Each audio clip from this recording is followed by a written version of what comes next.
दोस्तों नमस्कार, स्वागत है आप सभी का आपके अपने यूट्यूब चैनल मिसलेनियस गुरुजी में। साथियों, आज हम लोग बात करेंगे समीक्षा अधिकारी की जो परीक्षा होनी है, जो मुख्य परीक्षा होनी है साथियों दिसंबर में। तो उससे संबंधित साथियों आज हम लोग हिंदी जो वस्तुनिष्ठ होता है, एक पेपर 60 नंबर का होता है और उसमें 30 प्रश्न होते हैं। तो साथियों उसी से संबंधित कुछ महत्वपूर्ण प्रश्नों को साथियों हम लोग देखेंगे। और ये 60 नंबर का होगा साथियों और 30 प्रश्न होंगे। एक प्रश्न 2 नंबर का होगा, जैसा कि आप अच्छी तरह से जानते हैं। तो तैयारी दोस्तों लगातार करते रहिए। चलिए जल्दी से साथियों हम लोग स्टार्ट करते हैं।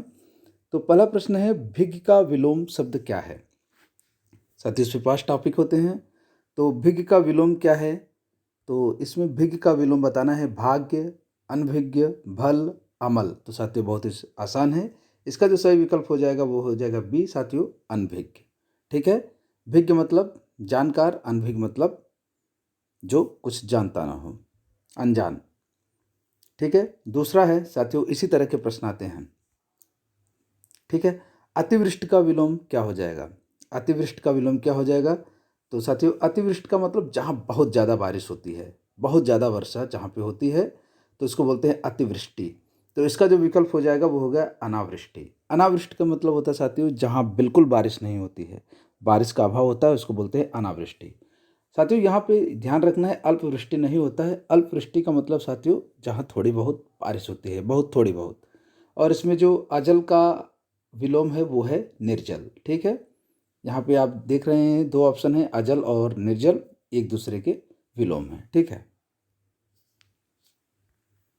चलिए तीसरा, संगठन का विलोम बताना है आपको। संगठन का विलोम क्या है? तो संगठन का विलोम दोस्तों है वो है बी, विघटन। ठीक है। संगठन का विलोम विघटन होता है। दोस्तों संगठन को हम लोग संगठन भी लिख सकते हैं, ये भी सही है। संगठन, ये जो आप विकल्प ए देख रहे हैं ये भी सही होता है। तो दोनों तरह से लिखा जाता है, संगठन या संगठन। तो इसका विलोम जो होता है विघटन। और इसमें जो संगठित आप देख रहे हैं साथियों, इसका विलोम है विघटित। ठीक है। सुमति का विलोम क्या है? आपको बताना है। चौथा प्रश्न, सुमति का विलोम क्या है? तो सुमति का विलोम है वो है कुमति। ठीक है। कुपात्र का हो जाएगा सुपात्र। दोस्तों दुर्नाम का विलोम आपको बताना है। ठीक है। चलिए पांचवा, सदै का विलोम क्या है? ठीक है।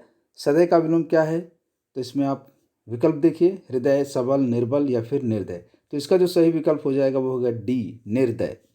सबल का विलोम होता है निर्बल। ठीक है। चलिए स्वार्थ का विलोम, छठा प्रश्न है, स्वार्थ का विलोम बताना है आपका। निस्वार्थ, परमार्थ, दुःशील या फिर ए और बी दोनों। तो साथियों स्वार्थ का विलोम यहाँ पे निस्वार्थ और परमार्थ दोनों हो जाएगा। इसका मतलब विकल्प डी, ए और बी। साथियों दुःशील का विलोम होता है सुशील। ठीक है, सुशील। चलिए सातवां प्रश्न है, जिस स्त्री के पुत्र और पति न हो। साथियों एक ऐसी स्त्री जिसके पुत्र और पति दोनों न हो तो उसको बोलते हैं हम लोग अवीरा। ठीक है, अवीरा। अनाथ मतलब जिसका कोई न हो। अल्पज्ञ मतलब कम जानने वाला। चलिए आठवां, जो अभी अभी उत्पन्न हुआ है, जो अभी अभी उत्पन्न हुआ उसको हम लोग बोलते हैं अद्य प्रसूत। उसको बोलते हैं हम लोग अद्य प्रसूत। अकंटक जिसमें कोई काटे न हो। ठीक है। अज्ञेय का मतलब क्या होता है दोस्तों? अज्ञेय का मतलब होता है न जानने वाला, जिसे जाना न जा सके। अज्ञेय का मतलब होता है दोस्तों जिसे जाना न जा सके। अक्षम का मतलब होता है कोई भी काम करने में समर्थ न हो, अक्षम। ठीक है। चलिए कम बोलने वाला, नवा प्रश्न है। कम बोलने वाला के लिए एक शब्द है, जो कम बोलता है उसके लिए क्या है? इसमें देख रहे हैं दोस्तों अल्पभाषी। मृदभाषी क्या है साथियों? जो मीठा बोलता है। जो कानून के विरुद्ध हो, जो कानून के विरुद्ध हो इसको क्या बोलेंगे? तो उसको हम लोग बोलेंगे साथियों अवैध और अविधिक। इसका मतलब डी, ए एंड बी दोनों हो जाएगा, ए और बी। इसको बोलते हैं अवैध और अविधिक। चलिए जिसमें किसी का कोई हेतु न हो, जिसमें किसी का कोई हेतु न हो। हेतु मतलब होता है साथियों कारण। जिसमें किसी का कोई कारण न हो तो उसको हम लोग क्या बोलते हैं? उसको बोलते हैं अहैतुक। अहैतुक। अनूतन जो नया न हो। ठीक है। अन्यत्र मतलब कहीं और। चलिए 12वां प्रश्न है, आवश्यकता से अधिक धन को ग्रहण न करना के लिए एक शब्द क्या है? तो इसको हम लोग बोलते हैं बी, अपरिग्रह। इसका विकल्प हो जाएगा अपरिग्रह। अन्य मनस का मतलब क्या होता है? जिसका मन चित्त कहीं और लगा रहता है, उसको बोलते हैं अन्य मनस्क। अब देखते हैं दोस्तों, इसमें तद्भव शब्द की पहचान करना है। तद्भव तत्सम भी शामिल है इसमें। पर्यायवाची और समानार्थी को छोड़कर साथियों इसमें सभी सब्जेक्ट, सभी विषय, सभी वो टॉपिक शामिल है जो आपको आरओ की प्री की परीक्षा के लिए पढ़ना पड़ता है। ठीक है, तो तद्भव शब्द की पहचान करना है आपको। बूस, बूस का अर्थ क्या होता है साथियों? भूसा। ठीक है, इसका जो तत्सम होता है, बूस का जो तत्सम होता है वो होता है भूस। एक तत्सम शब्द है, इसका जो तद्भव होता है वो है भूसा। तो बूस तत्सम है भूसा का। वेश भी साथियों तत्सम है किसका? भेष का। ठीक है, भूषण जो इसमें तद्भव है और इसका जो तत्सम हो जाएगा वो हो जाएगा भूषण। तो साथियों इसमें जो सही विकल्प है वो है भूषण। भूषण यहाँ पे तद्भव है और इसका तत्सम हो जाएगा भूषण, वेश का हो जाएगा भेष और भूष का हो जाएगा भूषा। तो इसमें जो तद्भव है वो है भूषण। 14वां प्रश्न में है साथियों, तद्भव शब्द की इसमें भी पहचान करना है, आपको बताना है कि कौन सा इसमें तद्भव शब्द है। भांड, भंड, भट्ट या फिर भाटक। तो साथियों इसका जो तद्भव है वो है भांड। ठीक है, भांड। और इसमें जो बी और सी देख रहे हैं आप साथियों, इसके भांड के ये दोनों तत्सम है, भंड या फिर भट्ट। तो ये भांड के तत्सम है। और यहाँ पे आप देख रहे हैं भाटक, ये भी तत्सम है और इसका जो तद्भव हो जाएगा वो हो जाएगा भाड़ा। ठीक है, भाड़ा। तो इसका सही विकल्प है वो है ए, भांड। 15वां है, तत्सम शब्द की इसमें पहचान करना है। इसमें आपको बताना है कि तत्सम शब्द क्या है। भट्टी, भभूत, भंडार या फिर भ्रष्टृका। तो साथियों इसका जो सही विकल्प है वो है बी। इसका जो तत्सम है, तत्सम शब्द इसमें भ्रष्टृका है और इसका जो तद्भव हो जाएगा वो हो जाएगा भट्टी। ठीक है, भभूत का हो जाएगा विभूति, विभूति। भभूत क्या है? तद्भव है, इसका तत्सम हो जाएगा विभूति। भंडार का क्या हो जाएगा? भांडागार। ठीक है, भंडार भी जो है तद्भव है, इसका तत्सम हो जाएगा भांडागार। चलिए, मसहरी का तत्सम रूप बताना है। मसहरी का तत्सम रूप बताना है तो इसका जो सही विकल्प हो जाएगा वो है सी, मशक हरी। बाकी ये सब गलत है। ठीक है, तो मसहरी का तत्सम है मशक हरी। महंगा, महंगा का तत्सम रूप क्या है यहाँ पे बताना है। महगा, मारगढ़, महार्ग या फिर मधुक। तो महंगा का साथियों वो तत्सम है वो है महार्ग। ठीक है, और मारगढ़ तत्सम है, इसका जो तद्भव क्या हो जाएगा वो हो जाएगा मांगना। ठीक है, मांगना। मधुक का तद्भव हो जाएगा महुआ। तो मांगना तद्भव है, इसका तत्सम मारगढ़ हो जाएगा। ठीक है, महंगा तद्भव है, इसका तत्सम हो जाएगा महार्ग। भेड़िया का तत्सम रूप क्या है? महिष, वृक, भ्रमर या फिर भ्रू। तो साथियों भेड़िया का जो तत्सम होता है वो होता है वृक। महिष होता है साथियों भैंस का। ठीक है, भ्रमर भौरे का हो जाएगा। ठीक है, भौरे का। और भ्रू किसका हो जाएगा? भौ का। ठीक है, भौ का। शुद्ध शब्द की इसमें पहचान करना है साथियों। शुद्ध शब्द की पहचान करना है इसमें। तो अनुग्रह, तो साथियों ये गलत है, अशुद्ध है। इसका जो होता है अनुग्रह। अनुग्रहित ये भी गलत है साथियों। इसका जो सही शब्द है आप यहाँ पे देख रहे हैं विकल्प सी, अनुग्रहित होता है, अनुग्रहित नहीं अनुग्रहित। और इसमें जो डी ऑप्शन है अंत्याक्षरी, ये भी गलत है। इसका होता है अंत्याक्षरी। ठीक है, अंत्याक्षरी। चलिए 20वां, शुद्ध शब्द की पहचान करना है। इसमें आपको बताना है कि शुद्ध क्या है।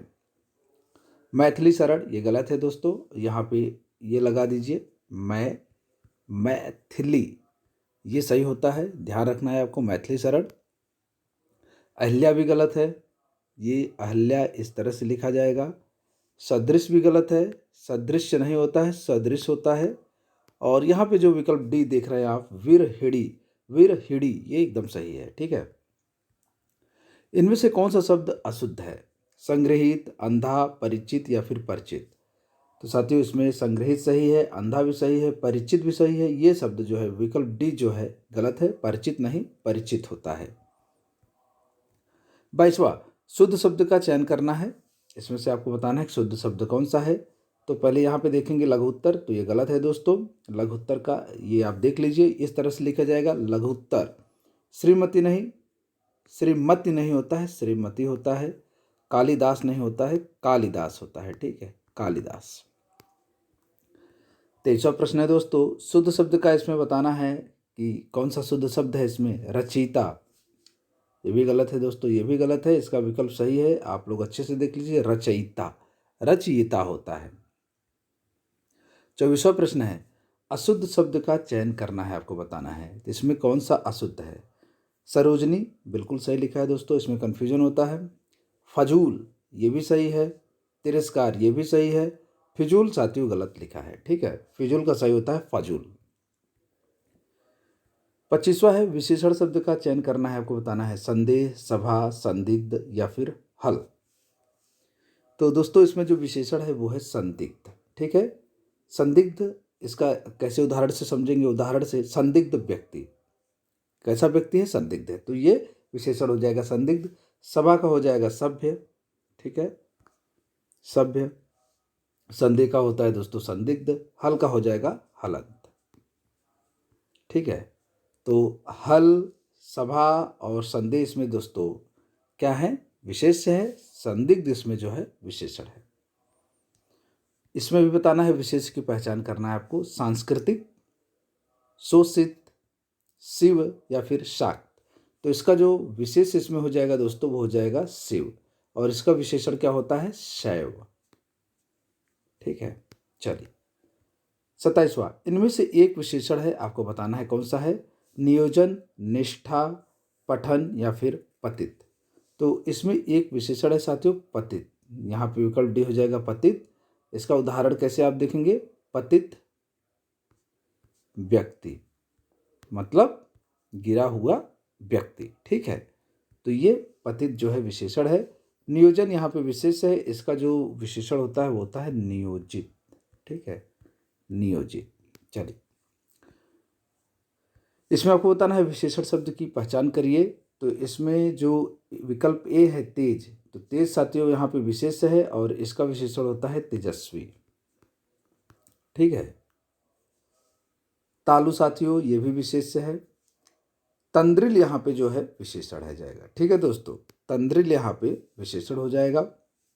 डोरा भी विशेष है, इसका जो होता है डोरिया। ठीक है, इसका जो विशेषण होता है वो होता है डोरिया। तो यहाँ पे, और तंद्रिल एक विशेषण है और इसका जो विशेष होता है वो होता है तंद्रा। ठीक है, तंद्रा। साथियों इसमें 2 प्रश्न छूट गए हैं।